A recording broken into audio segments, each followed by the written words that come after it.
সকল ভারতীয়কে জানাই স্বাধীনতার অভিনন্দন। আজকে ভারত স্বাধীন হয়েছিল, আজকে কতই বীরগতি তাদের প্রাণ হারিয়েছিল, কিন্তু আমরা কি সত্যিই স্বাধীন? এই কথা বলে অনেক লোক আজকাল ভিডিও বানাচ্ছেন। এই সকল ভিডিও না বানিয়ে আমি সেই সকল পড়ালেখা লোকেদের অনুরোধ করব যে আপনারা প্লিজ এই যে প্রোটেস্টটা চলছে সেটাকে কন্টিনিউ করুন, সেটাকে যথারীতিভাবে একই মোর্চাবান করে সেটাকে চালাবার চেষ্টা করুন।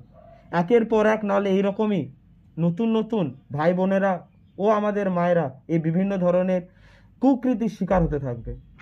কত লোকই না জেলে গেল, কত লোকই তাদের প্রাণ হারালো, আরজি কর কালকে জ্বলে উঠলো, কিন্তু ডাক্তাররা কি সত্যি তাদের যেই অনুপ্রেরণার জন্য গেছিল সেটা কি সত্যি সম্ভব হলো?